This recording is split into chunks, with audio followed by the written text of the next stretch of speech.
Washington. President Donald Trump, in an extraordinary White House event on Wednesday, heard heartbreaking personal stories of loss from the parents and friends of young people who had died in school shootings. The parents and students seated around Trump in the state dining room, some in tears, others speaking with voices raised in anger, pleaded with the president for action to make schools safer and back additional gun control measures.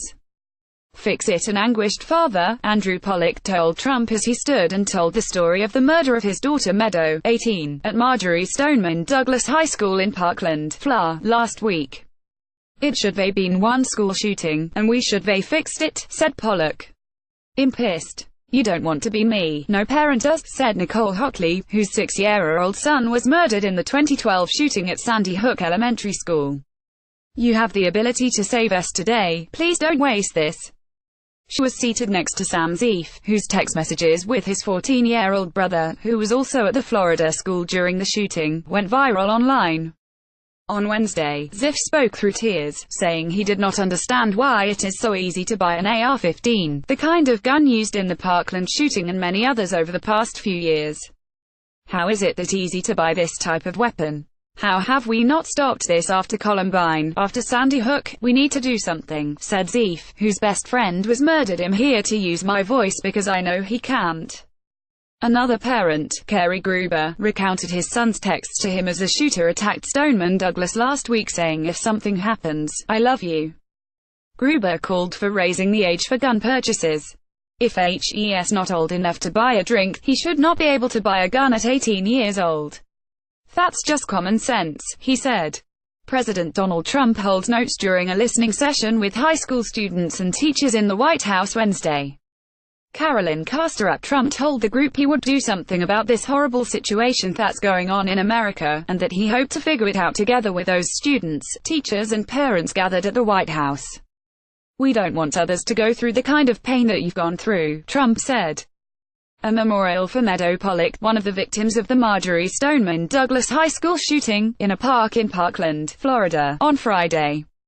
Rona Wise, AFP. Getty Images. Trump spoke about potential solutions to address the violence, expressing support for arming school officials and teachers and backing ending gun-free zones, which he said are assigned to shooters, that says, "Let's go in and let's attack because bullets aren't coming back at us."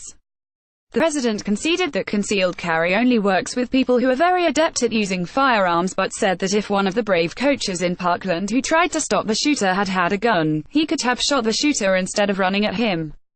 While some parents present seemed to back the idea, Mark Barden, who lost his 7-year-old son Daniel in the Sandy Hook massacre, spoke against it, to some applause. "School teachers have more than enough responsibilities right now than to have the awesome responsibility of lethal force to take a life," said Barden, who is also married to a schoolteacher himself.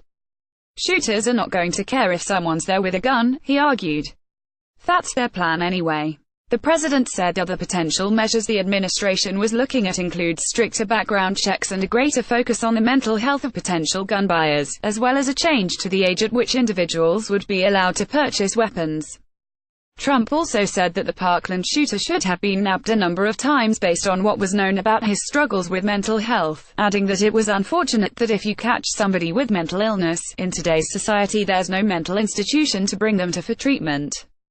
In the days since the Parkland shooting, students who survived the attack have spoken out about the need for gun control and action from Washington to prevent more violence, and called for party politics and interest group allegiances to be put aside. But Parkland students who have captured national attention with their gun control activism following the tragedy were not present at the White House Wednesday. One of them, Cameron Kasky, tweeted that it was because they were not invited. "We don't have time to thank these people for taking half a step in the right direction," he said.